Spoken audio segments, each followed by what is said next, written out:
नमस्कार दोस्तों। तो आज ये हमारा एक नया इनिशिएटिव है। इसमें हम क्या करने जा रहे हैं कि जो स्टडी हम जो करते हैं उसके साइंटिफिक एस्पेक्ट पे हम बात करने जाएंगे और उसका हम देखेंगे कि किस तरीके से हम जो हमारे एफर्ट्स हैं उसको रिड्यूस करके और हम मैक्सिमम रिजल्ट प्राप्त कर सकते हैं। तो हम जनरली क्या करते हैं कि कोई भी स्टडी मटेरियल उठाया, उसको पढ़ लिया, एक बार दो बार पढ़ लिया, जैसे बोलते हैं कि उसका रिवीजन कर लो, ये कर लो, उस तरीके से हम पढ़ के बहुत ही एक नॉन साइंटिफिक वे में स्टडी करते हैं। तो देखो कि जैसे मुगल्स थे, इतना बड़ा एम्पायर था, दुनिया का वन ऑफ द सबसे बड़ा एम्पायर था, लेकिन फिर भी वो फेल क्यों हो गया? क्योंकि उन्होंने उस समय टेक्नोलॉजी की हेल्प नहीं ली। और जो ब्रिटिशर्स आए थे उनसे इतने नंबर में कम थे, फिर भी इतने बड़े एम्पायर को उन्होंने खत्म कर दिया। क्यों? क्योंकि उन्होंने एक तो हर काम साइंटिफिकली करते थे। ठीक है, हमारे जो क्या होते थे, जो फौजी होते थे, जो मुगल्स में जो सैनिक है, वो दौड़ रहे हैं, बस दौड़ रहे हैं, उनकी कोई ट्रेनिंग नहीं होती थी, कोई कुछ नहीं होती थी। जो अमेरिकन, जो ब्रिटिश थे, वो क्या करते थे, एकदम परेड करते थे कि ना लेफ्ट राइट लेफ्ट राइट। तो हमारे वाले लोग उन पे हंसते थे कि क्या बेवकूफ लोग हैं, सुबह सुबह पीटी कर रहे हैं, लेफ्ट राइट कर रहे हैं। लेकिन उन्हें नहीं पता था कि जब भी कोई वार होता था ना, तो वो जो लेफ्ट राइट करके जो उन्होंने कोऑर्डिनेशन सेट किया है, वो आराम से हर चीज को कोऑर्डिनेट कर लेते थे। और मुगल्स थे, वो उस चीज को बिल्कुल नहीं कर पाते थे। तो जहां जहां जो आदमी टेक्नोलॉजी की और जो साइंटिफिक अप्रोच है उनकी हेल्प नहीं लेता, तो वो आउटडेटेड हो जाता है। और ये चीज हमेशा स्टडी में भी रहती है कि आप ऐसे एकदम अनसाइंटिफिक मैनर में यदि उनको पढ़ते जाओगे तो आपका रिजल्ट उतना अच्छा नहीं आएगा। तो इसलिए मैंने इस चीज को पढ़ने की कोशिश की कि ना ये किस तरीके से ये सब कुछ हो रहा है, इसके पीछे साइंस क्या है। ठीक है, तो मैं मेरे बारे में थोड़ा सा ब्रीफ इंट्रोडक्शन दे देता हूँ। मेरा नाम गौरव है और मैंने राजस्थान में जो अभी राजस्थान प्रशासनिक सेवा 2018 का एग्जाम हुआ है उसमें मैंने 12वां स्थान हासिल किया है। उसके अलावा मैंने अभी यूपीएससी का भी पेपर दिया है और मैं आईआईटी बीएचयू का एक स्टूडेंट रहा हुआ हूँ। तो इससे जो आप देख सकते हो कि मैंने एक ओवर द ईयर जो एक्सपीरियंस गेन किया है, मैं उसमें आपको कुछ बताना चाहूंगा। ठीक है, तो जो हम साइंटिफिक स्टडी की बात कर रहे हैं, ये एक हमेशा स्टडी 4 स्टेप प्रोसेस होती है। ठीक है, तो स्टेप 1 क्या है इसके अंदर? स्टेप 1 होता है रो डाटा, कि आप एक जो रो डेटा है उसको कलेक्ट करते हो। स्टेप 2 के अंदर क्या होता है कि आप उसको सिंप्लीफाई करते हो डेटा को। ठीक है, स्टेप 3 के अंदर क्या होता है, आप उस डाटा को रिटेन करने की कोशिश करते हो। स्टेप 4 के अंदर क्या होता है कि आप उसको आउटपुट करके प्रेजेंट करने की कोशिश करते हो। तो ये एक 4 स्टेज प्रोसेस होती है स्टडी हमेशा, लेकिन हम इसका एकदम साइंटिफिक एनालिसिस नहीं करते। उसकी वजह से हमें क्या होता है कि हम, जैसे आपने जनरली ये सुना होगा कि बच्चे बोलते हैं कि हमें याद नहीं रहता, या दूसरा डाउट ऐसे आता है कि हम ब्लैंक हो जाते हैं, पेपर के अंदर हमें कुछ याद नहीं आता, या बोलते हैं कि पेपर से बाहर आने के बाद चीजें याद आ रही हैं। तो इस तरीके के जो नॉर्मल डाउट्स होते हैं कि पेपर के अंदर घबरा जाते हैं, घबराने के बाद दिमाग नहीं काम करता, इस तरीके की। लेकिन ऐसा कुछ नहीं है कि आपने जो ये प्रोसेस फॉलो की है वहां पे आपने लूप सोल छोड़े हैं, कुछ आपने उसमें कमियां छोड़ी हैं, उसकी वजह से ये सारी प्रॉब्लम्स आती हैं। ठीक है, तो सबसे पहले रो डेटा क्या होता है? रो डेटा होता है कि आपने जैसे हिस्ट्री पढ़ना स्टार्ट किया तो उसके लिए आप क्या है कि कोचिंग के नोट्स पढ़ोगे, बुक्स से पढ़ोगे, ये सब कुछ आपके लिए क्या हो जाएगा, रो डेटा हो जाएगा। ठीक है, तो ये रो डेटा सबको आपको अच्छे से एक कोचिंग का कलेक्ट कर लेना है, या जिस भी बुक्स वगैरह हैं जो हम आगे देखते जाएंगे कि कौन कौन सी बुक्स वगैरह स्टडी करनी है, वहां से आपके पास रो डेटा आ गया। लेकिन उसको जब तक आप सिंप्लीफाई नहीं करोगे तो वो क्या होगा कि वो हमारा दिमाग एब्जॉर्व नहीं कर पाएगा। अब हमारा डाइजेशन सिस्टम देख लीजिए कि जैसे ही हम कोई फूड खाते हैं वो एकदम कॉम्प्लेक्स स्ट्रक्चर में खाते हैं उसको, लेकिन वो जैसे कि हमने यदि डाइजेशन सिस्टम पढ़ा है कि यहाँ पे कुछ पार्ट है जो डाइजेस्ट हो जाता है, कुछ पार्ट है ना जो हमारे स्टोमक में डाइजेस्ट हो जाता है, कुछ है ना इंटेस्टाइन के अंदर होता है। तो इस तरीके से एक एक प्रोसेस को वो तोड़ता जाता है और लास्ट में जब तक ग्लूकोज में नहीं टूटता तो पूरे फूड को तोड़ते रहते हैं। तो वैसे ही जो हमारा जो रो डेटा है उसको यदि ब्रेन को यदि लॉन्ग टर्म में सस्टेन करना है तो उसको ब्रेक करना पड़ेगा, उसको एकदम सिंप्लीफाई करना पड़ेगा।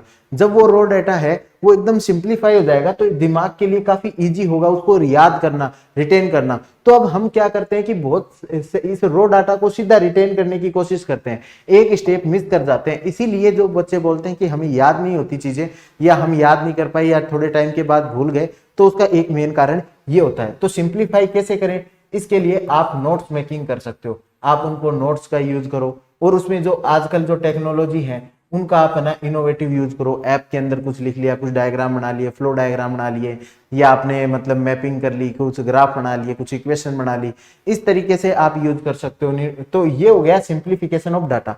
जब आपने डाटा को सिंप्लीफाई कर लिया, अब आपके वो डाटा है वो आपका दिमाग रीड करने के लिए रेडी है कि ये डेटा को मैं आराम से पढ़ सकता हूं और इसको याद कर सकता हूं। अब उसको दिमाग को रिटेन करना है। अब आपने पढ़ा होगा कि जो ब्रेन होता है उसके पास दो प्रकार की मेमोरी होती है, एक शॉर्ट टर्म एक लॉन्ग टर्म। तो हम जो चीजें पढ़ते हैं वो सारी शॉर्ट टर्म में ना इंक्लूड होती जाती है, तो उनको लॉन्ग टर्म में भेजना है। लॉन्ग टर्म में भेजने के लिए जो हमें साइंटिफिक मेथड्स हैं उनका यूज करना पड़ता है। तो उसमें से एक मेथड होता है रिवीजन। और रिवीजन भी कौन सा रिवीजन? Periodic revision. हम क्या करते हैं कि पीरियोडिक रिवीजन नहीं करते, एक टाइम उसको मतलब पूरा सब्जेक्ट पढ़ते हैं उसके बाद रिवीजन करते हैं। तो उससे क्या होता है ना, जो रिटेंशन वाली स्टेज है ना उसके अंदर दिक्कत आ जाती है। तो इसके और भी बहुत सारे मेथड होते हैं इसको रिटेन करने के लिए, कि आपने कोई चिट कोड बना लिए, आपने छोटी छोटी चिट्स वगैरह बना ली, आप ना इसको एसोसिएट करके इसको याद कर सकते हो। दिमाग की एक बड़ी पावर होती है। उसके अलावा आप इसको किस तरीके से याद कर सकते हो, आप इसके शॉर्ट नोट्स बना सकते हो। शॉर्ट नोट्स के अलावा आप इसको और किस तरीके से रिटेन कर सकते हो अपने अंदर, इसमें है कि आप इसके डिस्कशन कर सकते हो उन टॉपिक के बारे में, कि किसी के साथ आपने डिस्कशन कर लिया तो आप उसको क्या कि ज्यादा अच्छे से रिटेन कर पाओगे। आप इनको इमोशंस के साथ कनेक्ट कर सकते हो, कि जैसे कि बचपन में यदि किसी ने थप्पड़ भी मारा है तो याद रहता है, क्यों? क्योंकि वो हमारे इमोशंस के साथ, गुस्से के साथ कनेक्ट हो गया। तो इन चीजों के याद करने के लिए, रिटेंशन के लिए बहुत सारे मेथड हैं। निमोनिक्स का यूज कर सकते हो, जिस तरीके से शॉर्टकट बना लेते हैं हम।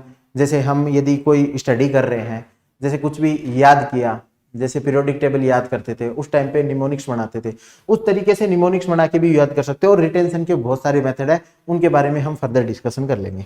फिर जो ये रिटेन किया हुआ है, अब उसको आउटपुट में भी तो बदलना है। आपके दिमाग में तो सब कुछ है, लेकिन आपने कभी ये फोकस ही नहीं किया कि उसको आउटपुट कैसे निकालूंगा, किस तरीके से यूज करूंगा। तो यहाँ पे ये बहुत बड़ी दिक्कत आती है कि हम जनरली ये सुनते हैं कि ये बच्चा बहुत इंटेलिजेंट था, इसको सब कुछ याद था, लेकिन इसका सिलेक्शन क्यों नहीं हुआ? क्योंकि वो रिटेंशन स्टेज पे जाके उसने अपनी जो स्टडी है उसको छोड़ दिया। एक स्टेप यदि वो और आगे चला जाता, आउटपुट की स्टेज पे चला जाता, तो उसका रिजल्ट बहुत अच्छा था। तो आउटपुट कैसे निकलता है? तो आउटपुट निकलता है कि आप ना टेस्ट सीरीज लगाएं। आप बार बार टेस्ट सीरीज लगाओगे तो आपके दिमाग में जो नॉलेज है उसको आप कितना निकाल पा रहे हो उसको देखना। जैसे कि आपने यदि एक कोई भी नॉर्मल है, क्लाइमेट चेंज के लिए भारत सरकार ने क्या क्या कदम उठाए, उसमें से आप क्या करोगे, 2-4 लिख के आ जाओगे। फिर घर पे आके देखो कॉपी में तो 5 लिखे हुए थे, लेकिन मैं 2-4 ही क्यों लिख पाया। आप उस पर विचार करोगे, वो टॉपिक अगली बार के लिए याद हो जाएगा।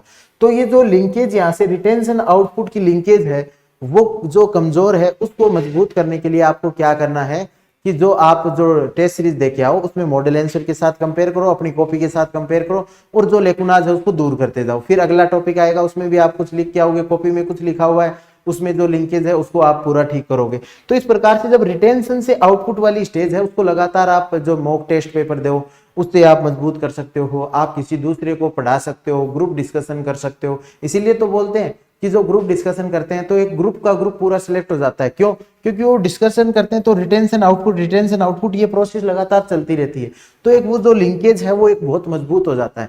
तो मैंने जो ये सीखा है पिछले कुछ सालों में, तो मैंने जो यही सीखा है कि ये एक साइंटिफिक प्रोसेस है, और उसमें इस चैन को जितना ज्यादा हम फॉलो करते जाएंगे तो वो उतना ही ज्यादा अच्छा परफॉर्म कर पाएंगे हम एग्जाम के अंदर। तो यही 3-4 विषय, रो डेटा, बहुत अच्छा रो डेटा हमेशा कलेक्ट करना चाहिए। क्योंकि आपने यहाँ पे नोट्स गलत सेलेक्ट कर लिए ना, तो उसके बाद चाहे आप इस प्रोसेस में कितना भी अच्छा करो, नहीं कर पाओगे आप। तो रो डेटा अच्छा होना चाहिए, फिर उसको सिंप्लीफाई करो। अब कुछ लोग बोलते हैं कि भैया आपके हमें नोट्स दे दो, लेकिन वो मेरे हिसाब से सिंप्लीफाई किए हैं। आप सीधा इस स्टेज में आओगे ना तो आपने साइंटिफिक प्रोसेस को तोड़ रहे हो, तो फिर आपके यहाँ पे भी कुछ दिक्कत आने वाली है। अब उस सिंप्लीफाइड डाटा को रिटेन करने की भी कोशिश करो, उसको याद करने की कोशिश करो। बहुत सारे लोग बोलेंगे कि याद मतलब कि एक रीडिंग ऐसे लगा लो, दूसरी रीडिंग ऐसे, नहीं, उसको याद करने की कोशिश करो अपने अंदर। उसके जो भी जितने भी साइंटिफिक एस्पेक्ट हैं उनके ऊपर हम और बात कर लेंगे चाहे।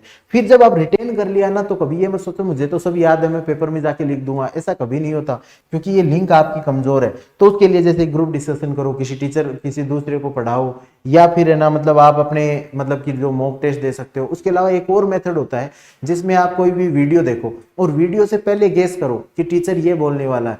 तो यदि वो सेम बोल रहे हैं तो आप सोचो कि वाह यार, मैं ना मतलब रिटेंशन से आउटपुट की स्टेज में आ चुका हूँ।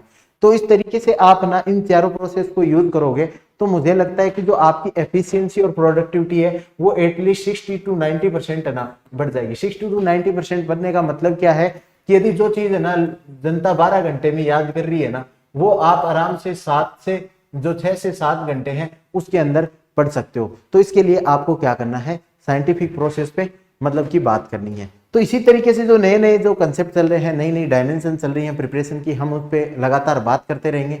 तो आप ना इस चीज का फायदा उठाइए, अपनी प्रिपरेशन में इन चीजों को इनकलकेट कीजिए और एक बहुत अच्छा सा रिजल्ट लाइए। ठीक है, thank you, all the best for your exam.